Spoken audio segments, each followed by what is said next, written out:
இந்த வருஷம் IPL 2026ல cricket அதிகமா இருக்கும்னு பார்த்தா கான்ட்ரவர்ஷியல் தான் அதிகமா இருக்கு. இன்னைக்கு நம்ம என்ன பார்க்க போறோம்னா டாப் 10 கவுண்ட் டவுன் கான்ட்ரவர்ஷியல் தான் பார்க்க போறோம். Okay, hello guys, this is VR boys.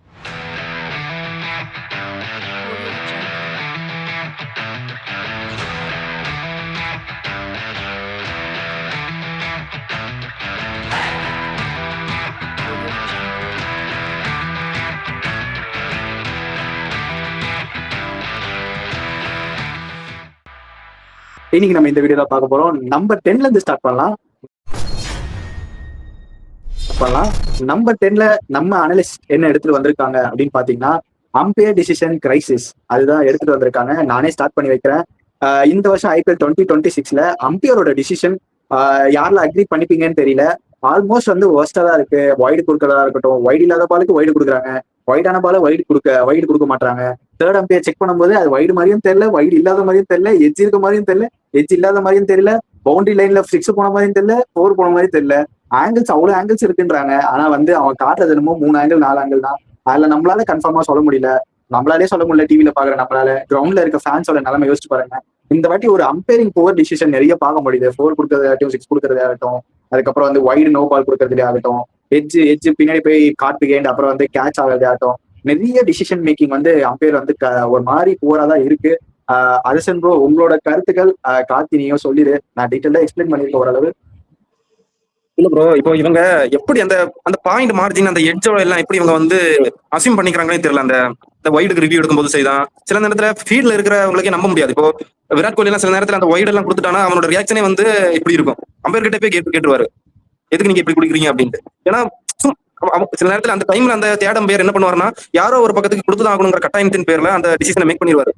அப்ப என்ன ஆகும், புதுசா ஒரு டிசிஷன் அந்த இடத்துல கொண்டு வர மாதிரி ஆயிரும். சோ அந்த ஒரு கன்ஃபியூஷன் தான், சரியா கொடுக்க மாட்டேங்கிறாங்க. இன்னொன்னு வந்து ஏதோ அவசரத்துல சில நேரத்துல கொடுக்குற மாதிரி, அதான் உங்ககிட்ட ரிவ்யூ இருக்குல்ல, நீ ரிவ்யூ எடுத்துக்கோ, நான் கொடுக்குறேன் என்னோட இதை அப்படிங்கிற மாதிரி அம்பையர்ஸ் வந்து அவங்களோட டிசிஷனை உடனே கொடுத்துறாங்க, தப்பா கொடுத்துறாங்க நிறைய இடத்துல. இதே இந்த ரிவ்யூ வரதுக்கு முன்னாடி ஒரு 10 வருஷத்துக்கு முன்னாடி இந்த கிரிக்கெட் எல்லாம் வேற, 2015-16 டைம்ல எல்லாம் அப்போ எல்லாம் வந்து என்னன்னா ரிவ்யூ சிஸ்டமே கிடையாது, யோசிச்சு பார்த்து கொடுப்பாங்க. மேக்ஸிமம் 85% கரெக்டா தான் இருக்கும். இப்போ வந்து ரிவ்யூ இருக்குல்ல, வைடு ரிவ்யூ இருக்குல்ல எடுத்துக்கோ, நோபாலுக்கு ரிவ்யூ இருக்குல்ல எடுத்துக்கோ, எல்லாத்துக்குமே ரிவ்யூ இருக்குல்ல எடுத்துக்கோங்கிற மாதிரி கொடுத்துறாங்க. சோ அந்த ஒரு இதுதான், வேற ஒண்ணும் இல்லை. ஓகே கார்த்தி, இதுல உனக்கு கருத்துக்கள் ஏதாவது இருக்கா? அவரு கரெக்டா சொல்லியிருந்தாரு முன்னாடி வந்து வைடுக்கு ரிவ்யூலாம் இருக்காது அப்படின்ட்டு. இப்போ 2015-16 அம்பையர் டெசிஷன் தான் ஃபைனல். அதை கொடுத்துட்டாரு தான். அதை நீங்க போயிட்டு ஓவர் டெசிஷன்லாம் ரொம்ப பண்ண முடியாது. ஆனா இப்போ அந்த ரிவ்யூ இருக்கனால என்ன ஆகுதுன்னா, கேக்குறாங்க, அது ஒரு 10 நிமிஷம் பாக்குறாங்க, பார்த்துட்டு திருப்பி தப்பா தான் தராங்க. அந்த ஒரு கான்ட்ரவர்சில போய் மாட்டிக்கிறாங்க. ரொம்ப யோசிச்சா டெசிஷன் மேக்கிங்ல சில டைம் தப்பான பாதையில போயிடுது அம்பையர்ஸ்க்கு. அது இந்த சீசன் நிறையவே பார்க்க முடியுது நம்மளால. அந்த நிறைய கேச்சஸ் சொல்லுவோம் நம்ம பின்னாடி பேசும்போது. அம்பையர்ஸோட டெசிஷன் நிறைய கேள்விக்குறி எழுப்பியிருக்கு நிறைய ஃபேன்ஸ்க்கு, எஸ்பெஷலி டிவியில பாக்குறவங்களுக்கு சொல்றேன். நீ சொல்ற பல ஆங்கிள்ஸ் காட்டுறாங்கன்னு சொல்றாங்க. அவங்களே வந்து வெப் கேம் இருக்கு, ஸ்பைடர் கேம் இருக்கு, பக்கி கேம் இருக்குன்றானுங்க. ஆனா எல்லாம் இருக்கு. ஆனா எந்த கேமரா காட்டணுமோ டாப் ஆங்கிள் எல்லாம் பார்க்க மாட்டாங்க. எனக்கு ஒரு பெரிய பிரச்சனையா தான். சைட் ஆங்கிள் பாக்குறேன், ஸ்ட்ரெயிட் ஆங்கிள் பாக்குறேன், டாப் ஆங்கிள் பார்க்கலாமே, நல்லா தெளிவா தெரியுமே மெர்ச்சானா மெரிக்கலையான்ட்டு பவுண்டரி லைன்ல. லைக் அந்த கேட்ச் பிடிக்கும்போது அந்த குஷன்ல இப்படி லேசா ஒராசர மாதிரி இருந்து வச்சுக்கேன், அது கண்டுபிடிச்சலாம் டாப் ஆங்கிள் இருந்து இவன் ஒராசரானா இல்லையான்ட்டு. ஸ்ட்ரெயிட் ஆங்கிளையும் பேக் ஆங்கிளையும் பார்த்தனா கண்டுபிடிச்சலாம் அழகா. டாப் ஆங்கிள் பேக் ஆங்கிள்ஸ் மட்டும் கொஞ்சம் அம்பையர் செக் பண்ண சொல்லி கேட்டுக்கிறோம்பா. நீ சொன்ன மாதிரி அந்த top angle and back angle வந்து நான் நிறைய பார்த்தது இல்லை. அந்த டிசிஷன் அவங்க கொடுத்து தேர்ட் அம்பையர் ரிவ்யூ பண்ணும்போது அந்த நீ சொன்ன மாதிரி டாப் ஆங்கிளும் பேக் ஆங்கிளும் காட்டவே இல்லை. சைட் ஆங்கிள் காட்டுறாங்க, இந்த சைட்ல காட்டுறாங்க, ஒரு மாதிரி கீழே இருந்து காட்டுறாங்க. டாப் ஆங்கிள் எங்கப்பா அப்படின்னு யோசிக்கிற மாதிரி தான் இருக்கு அவங்க டிசிஷன். தேர்ட் அம்பையர் இந்த வாட்டி ஒஸ்டா தான் இருக்காரு ரொம்ப. இத்தனைக்கும் சொல்லிடுறேன், அந்த பூச்சி கேமரா இருக்கும்ல, ட்ரோன் கேமரா, அந்த கேமராவை பார்த்தாலே கண்டுபிடிச்சிடலாம். ஏன்னா கிரவுண்ட்ல நம்மளும் பார்த்தோம், நிறைய வாட்டி சுத்திட்டே இருந்துச்சு எல்லா சைடும். அழகா அது கேப்சர் பண்ணிடுவோம் எனக்கு தெரிஞ்சு அந்த இன்சிடென்ட் நடக்கும்போது. ஸோ அந்த கேம்ல செக் பண்ணலான்ட்டு ஒரு வேண்டுகோள் வச்சுக்கலாம் எல்லாரும் சேர்ந்து. அம்பையர்ஸ் தயவுசெய்து செக் பண்ணுங்க, இல்லைன்னா வந்து உங்க மண்டையை உடைச்சிருவாங்க. அதை மட்டும் சொல்லிடுறேன். ஓகே, அம்பையர் டிசிஷன் மேக்கிங் பத்தி 10th வச்சுக்கிறோம். அப்ப 9th என்ன தப்பா வச்சிருக்கீங்க அப்படின்னு கேட்டீங்கன்னா, 9th நாங்க 2 பேரும் போன ஒரு மேட்ச் சிஎஸ்கே vs டிசி. என்னடா கான்ட்ரவர்ஷியலே நடக்கல அப்படின்னு நினைக்கும் போது ஸ்டப்ஸோட கிளவுஸ் இஷ்யூ இங்க அங்கிருந்து வந்துச்சு. ஸ்டப்ஸ் அவர் கிளவுஸ் சேஞ்ச் பண்ணணும்னு கேட்டாரு. ஆனா வந்து அம்பையர்ஸ் அதை இக்னோர் பண்ணிட்டாங்க. அதை பத்தின உங்க கருத்துக்கள் என்ன? ஸ்டப்ஸ் கிளவுஸ் கேட்டது கரெக்டா? எந்த இடத்துல கேட்டிருக்கணும்? அம்பையர்ஸோட டிசிஷன் கரெக்டா? அவங்க அதை இக்னோர் பண்ணது நீங்க 2 பேரும் அப்படியே எக்ஸ்பிளைன் பண்றீங்க. இல்ல, ஸ்டப்ஸ் வந்து அந்த பர்டிகுலர் கேம்னு மட்டும் இல்ல, இது வரைக்குமே ஐபிஎல் அந்த கேம் சரி, அதுக்கு முன்னாடி வரைக்கும் சரிதான். மிடில் வந்து எப்பவுமே வந்து கிளவுஸ் வந்து சேஞ்ச் பண்ணக்கூடாதுங்கிற ஒரு ரூல்ஸ் இருக்கு. சம்டைம்ஸ் நீங்க பேட் டேமேஜ் ஆச்சுனாலோ இல்ல அதை காமிச்சிட்டோ நீங்க வந்து பேட்டை வேணா சேஞ்ச் பண்ணிக்கலாம். வேற எந்த ஒரு எக்யூப்மெண்ட்ஸுமே எடுத்து வரக்கூடாதுங்கிற ஒரு ரூல்ஸ் இருக்கு. ஹெல்மெட் ப்ரோக்கன் ஆச்சுன்னா ஹெல்மெட் எடுத்துட்டு வரலாம். மத்தபடி ஈரமா இருந்தா கூட அந்த கிளவுஸை மாத்தக்கூடாது. அது டியர் ஆச்சுனாலோ இல்ல வந்து கிழிச்சினாலோ மட்டும் தான் கிளவுஸ் மாத்தலாம். எல்லாமே டேமேஜ் ஆனா மட்டும் தான் மாத்த முடியுமே தவிர அது நல்லா இருக்கிற வரைக்கும் மாத்த முடியாது. டியூங்கிறது அந்த பனி ஒரு மாதிரி சூடு ஏறி வேற வரும் கையில இருந்து. அந்த டியூ தான் பவுலர்ஸுமே இந்த டியூ வச்சுக்கிட்டு தான் பவுலிங் போடுறான். பவுலர்ஸுமே இந்த டியூ வச்சுக்கிட்டு பவுலிங் போடுறான். அதே மாதிரி நீ டியூ வச்சுக்கிட்டு நீ பேட்டிங் பண்ணு. அதுதான் இதுல கணக்கு. சோ அந்த ஒரு ரூல்ஸ் அந்த பர்டிகுலர் மேட்ச்க்கு வரைக்கும் அந்த மேட்ச் வரைக்கும் இல்லாம இருந்துச்சு. நடுவில் நீ சேஞ்ச் பண்ணக்கூடாது அப்படின்ட்டு. அதுக்கப்புறம் ஒன்று நடந்துச்சு, அது பேசலாம். சோ அதுதான் அங்க நடந்தது. இப்போ அந்த டீம் மேனேஜ்மெண்ட் எடுத்துட்டு போகலான்னு பார்க்கும்போது முடியல. பட் அதோட நெக்ஸ்ட் பால்லயே ஸ்டெப்ஸ் வந்து ஓவர்ல விக்கெட் விழுந்திருப்பாரு. கோவத்துல இந்த கிளவுஸ் தூக்கி போட்டு காமிச்சிட்டே போவார், இங்க பாருங்க கிளவுஸ் அப்படின்ட்டு. நீங்க கொடுத்துருந்தீங்கன்னா நான் மேட்ச் வின் பண்ணி கொடுத்துருப்பேன் அப்படிங்கிற மாதிரி போவார் அவர் கோவத்துல. சோ அதுதான் அங்க நடந்துச்சு டிசி மேட்ச்ல. கார்த்திக் ப்ரோ, நீங்க எல்லாம் மேட்சுக்கு போயிருந்தீங்க, நீங்களே கிளியரா சொல்லிடலாம் இந்த விட. அது ஆக்சுவலி என்ன ஸ்டப்ஸ் பண்ணிருக்கலாம், பண்ணியிருந்தா கிளவ் கிடைக்கும்னு நான் சொல்றேன். ஸ்டப்ஸ் ஒன்னு முன்னாடியே சொல்லியிருக்கணும், கொஞ்சம் ஹியூமிடா இருக்கு, நான் கிளவ் சேஞ்ச் பண்ணுவேன் இன் பிட்வீன் இந்த ஓவர்ஸ்க்கு நடுவில் மாத்த போறேன் அப்படின்ற மாதிரி அம்பையருக்கு ஒரு ப்ரேயர் கம்யூனிகேஷன் கொடுத்திருந்தா மேபி அம்பையர் அலோவ் பண்ணியிருந்திருக்கலாம், ஃபோர்த் அம்பையரும் அலோவ் பண்ணியிருந்திருக்கலாம். ஆனா அவர் வந்து சடனா வந்து எனக்கு கிளவ் அம்பையருக்கு சொல்லாத வெளியே டக் அவுட் கை காமிச்சோன்னா அம்பையர் எப்படி அலோவ் பண்ணுவாங்க? அதான் என்னோட கொஸ்டின். இது தப்பு அம்பையர் மேல நான் சொல்ல மாட்டேன், ஸ்டப்ஸ் மேலதான். ஏன்னா நீங்க ப்ரேயர் இன்ஃபர்மேஷன் அம்பையர் ரூல்லேயே போட்டுருக்கு, லா நீங்க கிரிக்கெட் லா புக் வேணா எடுத்து போய் பாருங்க. அம்பையர் நீங்க சொல்லிட்டீங்கன்னா என்ன வேணா பண்ணிக்கலாம். அவர் தான் end of the day authority அவர் கையில தான் இருக்கு. நடத்துற மேட்ச் அபிஷியல் அந்த ரெஃப்ரி கிட்ட இல்ல, ஃபோர்த் அம்பையர் கிட்ட இல்ல, தேர்ட் அம்பையர் கிட்ட இல்ல, ஆன்ஃபீல்ட் அம்பையருக்கு தான் அந்த எல்லா அத்தாரிட்டியுமே இருக்கு. தேர்ட் அம்பையர் வெறும் டிசிஷன் மேக்கிங் மட்டும் தான். அந்த ரன் அவுட்டா இல்லையா டிவில மட்டும் தான் செக் பண்ணுவாங்க, டிவி அம்பையர் சொல்லுவாங்க. சோ நிக்கிற அம்பையர் கிட்ட நீங்க முன்னாடியே சொல்லியிருந்தா அவர் தேர்ட் அம்பையர் கிட்ட ஓகே வாக்கி டாக்கில சொல்லியிருப்பாரு, இந்த மாதிரி ஸ்டப்ஸ் கிளவுஸ் மாத்துறாங்க நீங்க அலோவ் பண்ணுங்கன்னு சொல்லியிருப்பாரு. ஆனா அந்த இன்சிடென்ட்ல அவர் சொல்லல. அவர் மேல அவர் காண்டா இல்ல அம்பையர் மேல காண்டா தெரியல, ஹெல்மெட்ல தூக்கி போட்டு உடச்சிட்டு போனாரு அந்த டக் அவுட்ல. அந்த சீன்ஸ் நம்ம பார்த்தோம். நீங்க வேணா டெல்லி கேபிட்டல் ஆர் சென்னை அந்த ஹைலைட்ஸ்ல இருக்குன்னு நினைக்கிறேன், தெரிஞ்சு அவரோட ஸ்கோரர் காட்டுவாங்க கடைசியில, அதுல வேணா போயிட்டு செக் அவுட் பண்ணி பாருங்க. அது இது ஹெல்மெட்டை தூக்கி கீழே போட்டு ஏதோ நான் அந்த கிளவ் மாத்தி தான் அடிச்சு கிழிச்சிட்டு இருப்பேன் அப்படின்னு சொல்றாரு. அப்படி பார்த்தா பவுலர்ஸோட நிலைமையெல்லாம் நினைச்சு பாம்பு நீங்க தான் சொல்லும் போது நினைச்சு பார்த்தேன், தாங்கவே முடியல. ஆல்ரெடி ஒயிடுக்கெல்லாம் ரிவ்யூ எடுத்து எங்களுக்கு காண்டேத்துறீங்க, இதுல வந்து கிளவ் ஈரமாயிடுச்சு நீங்க கேட்டீங்கன்னா அப்புறம் பேட்டர்ஸ் கேமா பவுலர்ஸ் கேமா இது அந்த மாதிரி தோணுது எனக்கு. இல்ல அந்த ஹெல்மெட் தூக்கி போட்டு உடைக்காது ரீல்ஸ்லயே நிறைய இருக்கு, ரீல்ஸ்ல செக் பண்ணீங்களாலே தெரியும். ஆனா பட் அது எனக்கு தெரியும் ஸ்டப்ஸ் மேல தப்பு, அது ஒரு கான்ட்ரவர்சியா கிளம்புச்சு. அவர் நிறைய பண்ணக்கூடிய ஆள் தான் ஸ்டப்ஸ், நிறைய மாட்டிருக்காரு இது மாதிரி. அந்த மாதிரி கிளவ் விஷயத்துல நிறைய மாட்டிருக்காரு, புதுசு கிடையாது எனக்கு தெரிஞ்சு. ஆடியன்ஸ் பாக்குறீங்கன்னா இது உங்களுக்கு புதுசா தெரியும். ஸ்டப்ஸ் நான் ரொம்ப நாளா ஃபாலோ பண்றேன், ஸ்டப்ஸ்க்கு இது புது விஷயம் இல்ல, பழைய விஷயம் தான். ஓகே, நம்பர் 8ல என்ன வச்சிருக்கோம்னா ஃபின்னாலனோட டிஸ்மிசல். ஒரு மாதிரி கம்ஃபர்டபுளான டிஸ்மிசல் அது கிடையாது. டிக்வேஷ் ஆத்தி தான் அந்த பவுண்டரி லைன்ல வந்து கேட்ச் பிடிச்சாரு. அது பார்க்கும்போது ஆல்மோஸ்ட் அவர் ஷூ வந்து பவுண்டரி லைன்ல தச்சான மாதிரி தான் இருக்கும். ஆனா அம்பையர் டிசிஷன் பாத்தீங்கன்னா அவுட் கொடுத்துட்டாரு. தேர்ட் அம்பையர் அந்த ரிவ்யூ பார்க்கும்போது அவுட் தான் அது வந்துருச்சு. அதை பத்தி எனக்கு பெருசா வந்து கருத்து வந்து பாத்தீங்கன்னா ஃபேன்ஸ் மத்தியில பவுண்டரி லைன்ல வந்து ஷூ பட்டிருக்கு, அப்ப அது வந்து 6 தானே, ஏன் வந்து அவுட் கொடுத்தீங்க அப்படின்னு ஒரு கான்ட்ரவர்ஷியல் கிளம்பிச்சு கேகேஆர் vs எல்எஸ்டி அந்த மேட்ச் முடிஞ்சதுக்கு அப்புறம். இதை பார்க்கும்போது அம்பையர் மேல இருக்க ஒரு எப்படி சொல்றது ஒரு மரியாதை பிளஸ் வந்து அடுத்த மேட்ச்ல அவங்க எப்படி பண்ண போறாங்க அப்படின்னு நினைக்கும் போதே கொஞ்சம் பயமா இருக்கு. அந்த ஒரு கான்ட்ரவர்ஷியல் பார்க்கும்போது அந்த மேட்ச் நீங்க பாத்திருப்பீங்க, கேகேஆர் மேட்ச் பின்னால அவுட் ஆனாரா இல்லையா அப்படின்ற டிபேட்டே நிறைய ஒரு 2-3 நாளா ஓடிட்டு கிடந்தது. டிக்வேஷ் ஆத்தியோட ஷூ வந்து அந்த குஷன்ல பட்ட மாதிரி தான் தெரிஞ்சிச்சு. மேபி வந்து எல்லா ஆங்கிளையும் செக் பண்ணி பார்த்திருந்தா அந்த ஷூவோட டச் வந்து தெரிஞ்சிருக்குமா என்னன்னு தெரியல. அது வந்து ஒரு தேர்ட் அம்பையரோட ஒரு கால், அது வந்து அவங்க எல்லா ஆங்கிளையும் செக் பண்ணிருக்கணும். அது வந்து எப்படி மிஸ் அவுட் பண்ணாங்க அப்படின்றது எனக்கு புரியவே இல்லை. நீங்க 2 பேர்ல யாராவது அந்த மேட்ச் க்ளோஸா வாட்ச் பண்ணீங்களா? உங்களோட கருத்துக்கள் திக்வேஷ் ஆத்தி அந்த கேட்ச் ஃபின்னாலன் அகைன்ஸ்டா. இல்ல ப்ரோ, அதை நீங்க சொல்லிருந்தீங்களா எல்லா ஆங்கிளையுமே செக் பண்ணக்கூடிய ஒரே ஒருத்தர் வந்து தேடம் பேர் தான். அவரு தான் அந்த ஒரு ஆங்கிளையுமே ஜூம் பண்ணி எடுத்து பார்க்கணும். ஒரு பாயிண்ட் ஆஃப் டைம்ல என்ன ஆகும்னா, இப்போ அதுக்குமே ஸ்ட்ரிக்டா ரூல்ஸ் கொண்டு வந்துட்டாங்க, கரெக்டா அக்யூரேட்டா நீ பாக்குறதுக்கான எல்லா ஆங்கிலுமே கொடுத்துட்டாங்க. இருந்தாலும் இந்த மாதிரி வந்து மாட்டுது. ஒரு காலத்துல எப்படின்னா ஒரு அம்பையர்ஸால டிசிஷன் மேக் பண்ண முடியலன்னா அந்த டிசிஷன் வந்து பேட்ஸ்மேன்ஸ்க்கு சாதனமா கொடுத்துருவாங்க. அது உங்களுக்கு தெரியும் நினைக்கிறேன். ஒரு டைம்ல முன்னாடி இந்த மாதிரி எல்லா ஆங்கிலுமே அந்த டைம்ல பார்க்க முடியாது. அப்போ தேடம் பேர் ஒரு கன்ஃபியூஸ்டா இருந்தா என்ன பண்ணுவாங்கன்னா பேட்ஸ்மேன்ஸ்க்கு சாதகமாக கொடுத்துருவாங்க. அது அந்த ரூல் புக்ல அப்போ இருந்துச்சு. இப்போ வந்து எல்லா இடத்துலயுமே அது வந்து எப்படி இருக்குதுன்னா, ஓகே உங்களுக்கு நான் இவ்வளவு ஃபெசிலிட்டி வந்துருச்சு, டெக்னாலஜி மாறிடுச்சு, எல்லாமே இப்போ உங்ககிட்ட இருக்கு, சோ நீ கொடுக்குறது தான் டிசிஷன்ங்கிற மாதிரி இப்போ ஆயிடுச்சு. சோ அந்த இடத்துல என்ன ஆகுதுன்னா, இந்த டிசிஷன் பத்தி அப்படி கொடுத்தாங்கன்னா எனக்கு இன்னும் ஸ்டில் தெரியல. ஏன்னா அது வந்து ஒரு ஆங்கிள் பார்க்கும்போது கண்டிப்பா கால் பவுண்டரியில டச் பண்ணது மாதிரி தான் இருந்துச்சு, இன்னொரு ஆங்கிள் பார்க்கும்போது டச் ஆகாத மாதிரி இருக்குது. சோ அது ஏன் எனக்கு தெரிஞ்சு பேட்ஸ்மேன்ஸ்க்கு சாதகமா போகிறது தான் எனக்கு இப்போ கேள்வியா இருக்கு. அது இப்பவுமே வந்து ஒரு மூடி மறைக்க முடியாத ஒரு மர்மமா தான் இருக்குது. இதுக்கு ஆன்சர் வந்து தேடம் பேர் தான் வந்து சொல்லணுமே தவிர நம்மளால சொல்ல முடியாது. அதை மட்டும் நம்ம விமர்சிப்போம் இங்க, அவ்வளவுதான். இதே மாதிரி எக்ஸாக்டா ஒண்ணு நடந்துச்சு, நீங்க பாத்திருப்பீங்க. ஹென்ரிக் கிளாசனோட கேட்ச் வந்து நம்மளோட ஃபில் சால்ட் பிடிச்சிருப்பாரு பவுண்டரி லைன்ல. அதுமே வந்து ஒரு ஆங்கிள் இருந்து பார்க்கும்போது பவுண்டரி லைன்ல டச்சான மாதிரி தான் இருக்கும் அவரு காலு. பட் ஆனா வந்து கரெக்டா வந்து அவங்க அந்த தேர்ட் அம்பையர் ரிவ்யூ ஸ்டார்ட் பண்ணும்போது அந்த ஆங்கிள் ஃபர்ஸ்ட் காட்டிட்டாங்க. ஆனா வந்து அவர் செக் பண்ணும்போது செகண்ட் டைம் செக் பண்ணும்போது அந்த ஆங்கிளே எடுத்துட்டாங்க. அந்த ஆங்கிளே அந்த இடத்துல இல்ல. அது வந்து டாப் ஆங்கிள் நினைக்கிறேன், கரெக்டா எனக்கு தெரியல, ரொம்ப நாள் ஆச்சுல ஃபர்ஸ்ட் மேட்ச் வராது. டாப் ஆங்கிள் இருந்து காட்டும் போது அந்த லெக் வந்து பட்ட மாதிரி இருந்தது. பட் ஆனா வந்து அதுக்கு அடுத்து செகண்ட் டைமா அவர் செக் பண்ணும்போது அந்த ஆங்கிள் அந்த இடத்துல இல்லவே இல்லை. அத லெக்கா இல்ல வந்து பின்னாடியான்னு தெரியல, பின்னாடி தான் நினைக்கிறேன். நீங்க 2 பேரும் சொல்றீங்க அந்த அந்த இன்சிடென்ட் பத்தியும். அந்த மேட்ச் நான் வந்து க்ளோஸா பாக்கல. பட் அப்படி நீங்க சொல்ல அப்படி நடந்துருந்துச்சுன்னா எனக்கு தெரிஞ்சு அதுவுமே வந்து திடம்பேர் கையில தான். நம்ம என்ன டிசிஷன் சொன்னாலும் அவங்க கொடுக்கறது தான் டிசிஷன். அந்த மேட்ச் முடிஞ்சிருச்சு. ஏன் அப்படி கொடுத்தாருங்கிறது அவருக்கு மட்டும் தான் தெரியும். ஆனா இதுக்கு எல்லாமே இப்ப என்னன்னா வேற ஏதாச்சும் ஒரு ரூல் கொண்டு வரணுங்க. இவங்களுக்குமே ஒரு ரூல் கொண்டு வந்து இது என்னங்கிறத முதல்ல அதுக்கு ஒரு எல்லாத்துக்குமே ரூல்ஸ் இருக்கு. ஒரு ரெட்ஸுக்கு அதுக்கு ஒரு ரூல்ஸ் கொடுக்குறாங்க, பெனல்ட்டி கொடுக்குறாங்க. அதே மாதிரி அம்பையர்ஸுமே இதே மாதிரி ராங்கா ஒரு டிசிஷன் கொடுத்து அது மறுபடியும் வெளியில வந்துருச்சுன்னா ரைட்டுன்னு வெளியில வந்துருச்சுன்னா அதுக்குன்னு ஒரு கமிஷன் போடணும். ஃபர்ஸ்ட் அம்பையர்ஸ்க்குனே செக் பண்றதுக்குன்னு ஒரு கமிஷன் இருக்கணும். அதுல ஒரு 10 பேர் இருக்கணும். அவங்க தப்பு பண்ணாங்கன்னா அவங்களோட சேலரியிலுமே பெனல்ட்டி எடுக்கிற மாதிரியான ஒரு டிசிஷன் கொண்டு வரணும். அப்பதான் இவங்க வந்து கொஞ்சம் ஸ்ட்ரிக்டா அந்த பார்த்து எடுப்பாங்க. புரியுதுல்ல? அந்த இது பண்ணல இன்னும். எப்படி நம்ம தமிழ்நாடு போலீஸுக்கு வந்து ஒரு அவங்களுக்குன்னு ஒரு கமிட்டி, அது என்ன சொல்றது, ஒரு கமிட்டின்னு ஒண்ணு இல்லங்கிற மாதிரி, அதே மாதிரி அம்பையர்ஸ்க்குனே ஒரு அம்பையர்ஸ் செக் பண்றதுக்குன்னு ஒரு கமிஷன்ங்கிறது இல்ல. அவ்வளவுதான். இல்ல இப்ப நீங்க அதை பாத்தீங்கன்னா கூட அந்த 2 இன்சிடென்ட்லயுமே வந்து மெயினான அந்த ஆங்கிள் வந்து ஃபர்ஸ்ட் காட்டிட்டாங்க. அவங்க ஃபர்ஸ்ட் நீங்க மேட்ச் பார்க்கும்போது தெரிஞ்சிடும், அந்த ஆங்கிள் தெரிஞ்சிடும். பட் ஆனா அவங்க செகண்ட் டைமா அதை வாட்ச் பண்ணும்போது அந்த ஆங்கிள் அந்த இடத்துல இல்லவே இல்லை. இதை பார்க்கும்போது தேர்ட் அம்பையர் மேல நம்மளுக்கு சந்தேகம் வருது. ஏன்னா நீங்க அம்பையர் பண்றீங்க, தேர்ட் அம்பையர் வந்து எல்லா ஆங்கிளும் செக் பண்ணும். ஒரு வாட்டி தெரியலன்னா 2வது வாட்டி செக் பண்ணும், 2வது வாட்டி தெரியல 3வது வாட்டி செக் பண்ணும். உங்களுக்கு கன்ஃபார்மா அது வந்து அவுட்டோ இல்ல 6ஓ இல்ல 4ஓ தெரிஞ்சா மட்டும் தான் அந்த டிசிஷன் கொடுக்கணும். அதுக்குதான் தேர்ட் அம்பையர் இருக்காங்க. இல்லைன்னா ஆன்ஃபீல்ட் அம்பையரே அந்த டிசிஷன் கொடுத்துட்டு போயிருவாரு.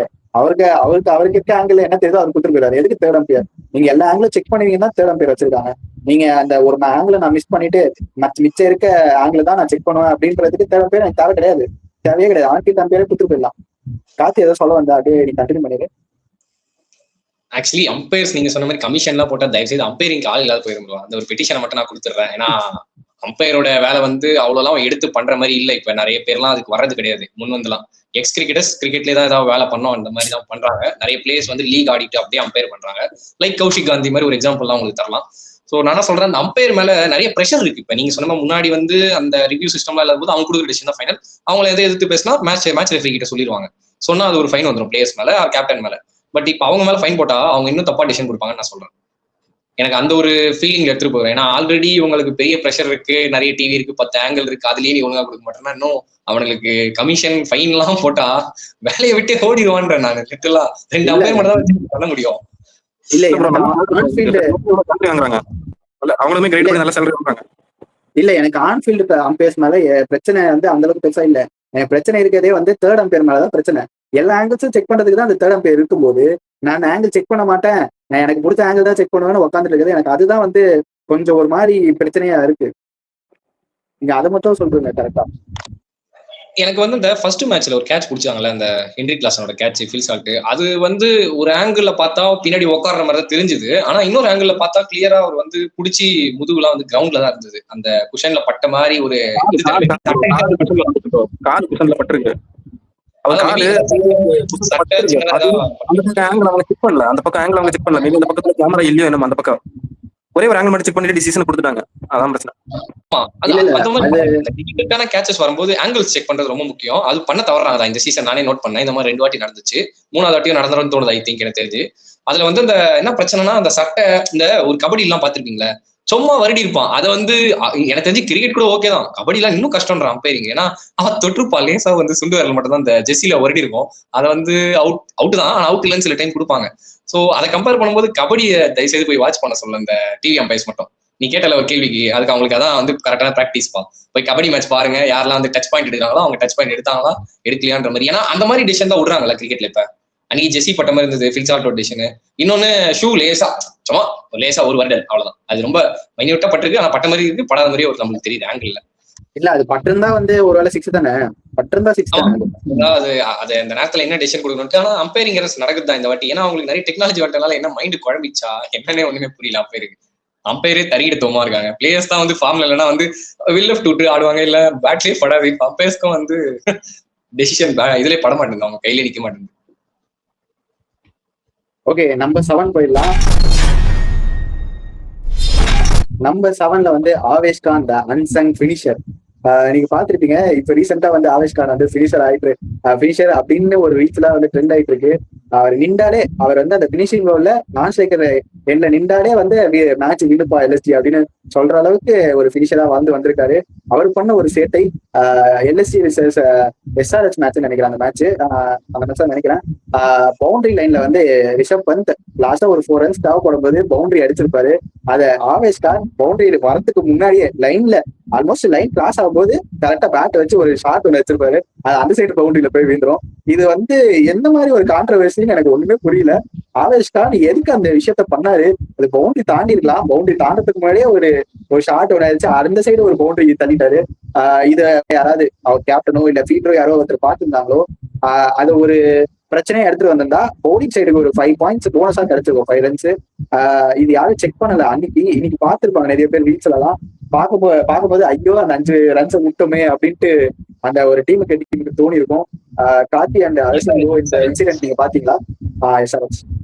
எஸ்ஆர்எச் கேட்டிருக்கணும், பட் அது கொஞ்சம் எக்ஸ்பீரியன்ஸ் கேப்டனா கேட்டிருப்பாங்க. இஷான் கிஷன் கொஞ்சம் புதுசு தான் ஐபிஎல்ல, பார்த்தாரா பார்க்கலையான்னு தெரியல. அது நீ சொன்ன மாதிரி பாத்துக்கலாம். பவுண்டரி லைன் ஃபீல்டிங் இன்னும் கண்டிப்பா பாத்துருக்கணும். ஏன்னா எப்படியுமே பால் இப்படியே உருண்டு போகும்போது எடுத்து திருப்பி அம்பையர் கிட்ட தான் ஃபீல்டர் போலர் கிட்ட த்ரோ அடிப்பார்ல, அடிக்கும் போதே பாத்துக்கலாம் தெரிஞ்ச அந்த ஃபீல்டர் பால் எடுக்கிற ஃபீல்டர். ஆவேஷ் கானே எடுத்து பாயிண்ட்ல போட்டு போயிட்டாரா எனக்கு தெரியல. நீ சொல்ற மாதிரி பார்த்தா பால் வரதுக்கு முன்னாடி 4 லைனுக்கு பேட் வச்சு அடிச்சுட்டு எடுத்து பால் எடுத்து பாயிண்ட்ல போட்டு அவர் மட்டும் போயிட்டாரான்னு தெரியல எனக்கு தெரிஞ்சது. இப்போ என்னன்னா ப்ரோ, அது வின்னிங் மூமெண்ட் அப்படிங்கறதுனாலதான் யாருமே அதை பத்தி பெருசா பேசல ஆப்போசிட் டீம்ல. இதே இது ஒரு பாலுக்கு 2 ரன் அப்படிங்கிற மூமெண்ட்ல அவன் அதை பண்ணியிருந்தானா அவங்க ஸ்டில் கேம்ல இருந்திருக்காங்க. அப்போதான் அதை வந்து கான்ட்ரவர்ஷியல் அவங்க எடுத்துட்டு போய் கம்பேர்ஸ் கிட்ட கேட்க முடியும். இது வின்னிங் மூமெண்ட்ங்கிறதுனால யாருமே கேட்கல. ஈவன் ஐபிஎல் கிட்டயுமே இதுக்கு என்னடா ஒரு இது அப்படிங்கறது வந்து அவங்களுமே இது பண்ணல.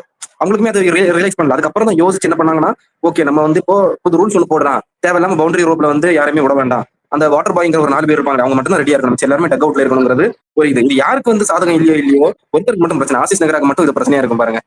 ஏன்னா மனுஷன் பவுண்டரி லைன்லேயே தான் படுத்து கிடப்பான். வேற யாருக்குமே இது பிரச்சனை ஆகாது. அதே மாதிரி சுத்துறது இல்ல, பெட்டி பம்பா இப்ப டக் அவுட்ல தான் அடங்கி இருக்காங்க. அது ஒண்ணு இல்ல ப்ரோ. இப்போ அந்த ஒரு இதை மட்டும் பாத்துருந்தாங்கன்னு வச்சுக்கோங்க, 5 ரன்ஸ் கிடைச்சிருக்கும். 2 பாலுக்கு 4 ரன்னு. நீ அது 4 தாண்டிச்சு, அந்த லைனை தாண்டிச்சு. பட் ஆனா டச் ஆகணும்ல, உள்ள வந்து லைனை தாண்டி டச் ஆனாதான் அது நீங்க 4 கொடுப்பீங்க. அதுக்கு முன்னாடி ஆவேஷ் கான் அதை அடிச்சிட்டாருன்னு வச்சுக்கோங்களேன். 4+5 எவ்வளவு? 9 ரன்ஸ் 1 பால்ல யார் வின் பண்ணிருப்பா? எஸ்ஆர்எஸ் தான் வின் பண்ணிருப்பான். அவங்க அப்பீல் பண்ணல. அந்த வின்னிங் மொமெண்ட்ங்கறதுனால யாரும் கண்டுக்கல. இல்லைன்னா கண்டிப்பா பிடிச்சிருப்பாங்க. நான் அந்த பாலுக்கு முன்னாடி வரைக்கும் சொல்றேன். ஒரு 10 பால் முன்னாடி நீங்க வைங்க, ஆவேஷ் கான் இதை பண்ணிருந்தாரு, ஒரு 20 ரன்ஸ் கேம்ல இருக்குன்னா இது நடக்குமா? நடக்கல. வின்னிங் மொமெண்ட்ங்கறதுனால யாரும் கண்டுக்கல, அவ்வளவுதான். இல்ல ஸ்டில் ஒரு வின்னிங் சான்ஸ் இருந்துச்சு. அந்த 5 ரன்ஸ்க்கு அவங்க அப்பீல் பண்ணியிருந்தாங்கன்னா. ஓகே, நெக்ஸ்ட் போயிடலாம். நெக்ஸ்ட் வந்து சஞ்சீவ் கோயங்கா வெர்சஸ் ரிஷப் பந்த். நம்பர் 6ல கோயங்கா எப்பயும் பண்றதுதான். கேஎல் ராகுலுக்கும் நிறைய வாட்டி அது தொல்லைகள் கொடுத்திருக்காரு. போயிட்டு ஏன் மேட்ச் தோத்த, ஏன் மேட்ச் இப்படி விட்ட, ஏன் மேட்ச் அப்படி பண்ண அப்படின்ட்டு போயிட்டு கேஎல் ராகுல்ட்டையும் பண்ணிருக்காரு, ரிஷப் பந்த் கிட்டையும் பண்ணிருக்காரு. இந்த வாட்டி எக்ஸ்ட்ரா டென்ஷனோட ரிஷப் பந்த் கிட்ட போய் கத்திட்டு இருந்தாரு. ஆர்சிபி மேட்ச் இல்ல இந்த மேட்ச் நினைக்கிறேன், எஸ்ஆர்எஸ் மேட்ச்ல தான் நினைக்கிறேன். அந்த மேட்ச்ல வந்து போயிட்டு கத்திட்டு இருந்தாரு. ஏன் இந்த மேட்ச்ல வந்து இவ்வளவு லாஸ்ட் பால் வரையும் போய் இது பண்ணீங்க, ஃபைட் பண்ணீங்க, ஏன் முன்னாடியே முடிச்சிருக்கலாமே, என்ன ஆச்சு, என்ன பிரச்சனை அப்படின்னு சொல்லிட்டு போயிட்டு ரிஷப் பந்தை போட்டு கட்டிட்டு இருக்காரு. சஞ்சீவ் கோயங்கா இந்த ஐபிஎல் வந்து நான் பார்த்த வரையும் வந்து ஒரு மாதிரி டென்ஷன் பார்ட்டியா இருக்காரு. ஆனா ஐஎஸ்எல்ல அப்படியே வந்து ஆப்போசிட்டா கூலா இருக்காரு. எனக்கு அதுதான் புரியல. இவர் வந்து ஒரு சைட்ல வந்து ஐஎஸ்எல்ல பார்க்கும்போது கடவுள் பாதி மிருகம் பாதி அந்த மாதிரி தான் இருக்காரு, ஐபிஎல்ல மிருகமா இருக்காரு. கடவுள் பாதி மிருகம் பாதி கலந்து செய்த கலவைனா பீஸ்ட் மோட்ல மாதிரி தான் இப்ப ஐபிஎல் வரும்போது.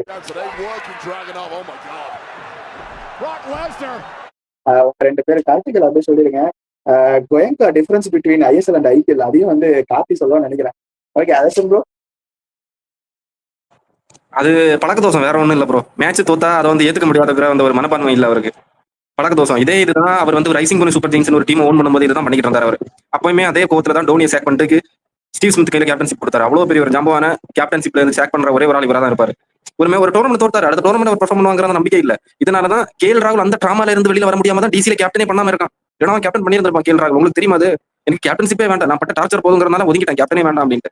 சோ அவ்வளவு ட்ராமரைஸ்ட் கொடுக்குறாங்க மொத்தமா பிளேயர்ஸுக்கு. ஆனா ரிஷப் பந்துக்கு கொஞ்சம் கம்மி தான். ஏன்னா கிளிக்னு இப்போ சோஷியல் மீடியா போட்டு கிளிக்னு அவனுக்கு தெரியும். ஈவன் ஒரு கட்டத்துக்கு மேல ப்ரெஷர் கொடுக்குறானா ஐபிஎல் சைட்ல இருந்துமே அது என்னன்னு கேட்க ஸ்டார்ட் பண்ணிடுவாங்க. நீங்க பிளேயருக்கு இப்படி போட்டு ஒரு பிளேயர் தான் நீங்க ப்ரெஷர் படுத்துறீங்க, அப்படி அவனோட கேம் ஸ்பாயில் ஆகுதுன்னு சொல்லிட்டு அங்கேயுமே இவங்க அப்பீல் பண்றாங்க, அங்கேயுமே பிரச்சனை வரும். என்ன ஆகும்? இவங்க வாலண்டியரா போய் அப்பீல் பண்ணி டீம் விட்டு வெளியே எடுங்க, நான் இன்னொரு டீமுக்கு ட்ரேட் ஆகிறேன், இல்லைனா இன்னொரு டீம்ல போய் ஆக்ஷன்ல போய் இன்னொரு டீமுக்கு போறேன்னு சொல்லிடுவாங்க. ஸோ அதனால கொஞ்சம் பார்த்து பண்ணுங்க. ரிஷப் பந்த் போயிட்டாருன்னா உங்க டீம்ல வந்து பிராண்டே கிடையாது, அதை யோசிச்சுக்கணும். ஓகே, கார்த்திக் தெரியும் ஐஎஸ்எல் சஞ்சீவ் கோயங்கா எப்படின்ட்டு, அதை வந்து எக்ஸ்பிளைன் பண்ணுவான்னு நினைக்கிறேன், பார்க்கலாம். அவர் வந்து ஐஎஸ்எல் எப்படின்னா, அவர் வந்து நீங்க கேட்கறதோட எக்ஸ்ட்ராவே காசு தருவார் டீம் எடுக்கிறதுக்கு. ஒரு டீம்லாம் வந்து இருக்கு, ஏடிகே மோகன் பகான் அப்படின்னு ஒரு டீம் இருக்கு ஐஎஸ்எல்ல. அந்த டீம்லாம் பாத்தீங்கன்னா 70 கோடி 61 கோடிக்கு வச்சிருப்பாங்க. அதுலயும் சென்னைன்னு ஒரு டீம் இருக்காங்க, சென்னை எஃப்சின்ட்டு. அவங்க வந்து ஒரு 19 கோடி தான் வச்சிருக்காங்க. இதுலயே உங்களுக்கு தெரிஞ்சிடும் அவர் எவ்வளவு பெரிய வீட்டு பார்ட்டின்ட்டு. அங்க வந்து கேட்கறது எல்லாமே கேட்கறதுக்கும் மேல தருவேன் அப்படின்ற மாதிரி ஆளு. ஆனா ஐஎஸ்எல் இருந்து அப்படியே நீங்க அப்படியே வந்தீங்கன்னா அங்க வந்து கடவுளா அஜய் சொன்ன மாதிரி. ஐபிஎல் வந்தீங்கன்னா இங்க நான் தாண்டா இல்ல நான் தாண்டா கடவுள், அந்த மாதிரி அவர் சொல்றதுதான் கேட்கணும். அவர் சொல்ற ஆளுக்கு தான் நீங்க கேப்டன் தரணும், இல்லைன்னா அவர் தூக்கிடுவாரு. லைக் கேஎல் ராகுல் இஸ் அ பர்ஃபெக்ட் எக்ஸாம்பிள். அதுக்கும் முன்னாடினா Dhoni is a perfect example. அவருக்கும் அந்த மாதிரி நடந்துச்சு. எனக்கே பெரிய ஷாப், என்னடா இது ஸ்டீவ் ஸ்மித் எல்லாம் ஒரு கேப்டனா நான் நினைச்சேன் அப்படியே. அப்ப தரம்போதுக்கு கோயங்கா. ஆனா இந்த வருஷம் நல்லா ஆடி ஃபைனல் எல்லாம் போயிட்டு ஒரு மாதிரி தோத்துறாங்க. இப்படி ஃபைனல் எம்ஐ கிட்ட போயிட்டு வழக்கம் போல, அது தெரிஞ்ச விஷயம். ஆனா பட் ஐபிஎல் வந்தா அவர் ஆனா எனக்கு ஒரு டவுட் இருக்கு, அவரை தயவுசெய்து யாராவது கோச்சா ஆக்கி விட்டுருங்கப்பா அவரை தயவுசெய்து. அப்பதான் அவரோட ஆத்திரம் எல்லாம் அடங்கும்னு நினைக்கிறேன். அவரோட ஓனரா இருக்கும்போது எதுவும் பண்ண முடியல அவரால். கிரவுண்ட்ல இறங்கி இப்படி ஆடுறா இப்படி போடுறா அப்படின்ட்டு யாராவது ஒரு இறக்கி விட்டுருங்க. ஆசிஷ் நேரம் மாதிரி ஆயிடுவார் அவரு கோச் ஆனார்னா. தம்பி இப்படி அடிக்கூடாதுப்பா, சிக்ஸ்லாம் அப்படி அடிக்கணும்ப்பா அப்படின்ற மாதிரி சொல்லி தருவாருன்னு நினைக்கிறேன். கோச்சா மாத்திருங்க தயவுசெய்து அவரை. ரொம்ப ஒரு எக்ஸைட்மெண்டோட இருக்காரு, அந்த மாதிரி ஆளை கோச் ஆக்கி விட்டுலாமே. எதுக்கு வெளியில இருந்து கான்ட்ரவர்சி கலெக்ட் பண்ணோம்? ஆக்கி விட்டீங்கன்னா கோச் ஆயிட்டாருன்னா பல கான்ட்ரவர்சி மேட்சுக்கு 1 கன்ஃபார்ம் இப்பயே எழுதி வச்சுக்கலாம். என் தெரிஞ்சு கை விட்டு அடிச்சிருவாருன்னு நினைக்கிறேன் கோச்ல ஆயிட்டாருன்னா. ஆப்போனன்ட் பிளேயர் அடிச்சிருவாரு, டேய் நீ என்ன அப்படி பால் போட்ட அப்படின்னு உன்ன என்ன பண்ண சொன்ன, நீ என்ன பண்ற அப்படின்ற மாதிரி. அதான் பிரச்சனை அவர்கிட்ட.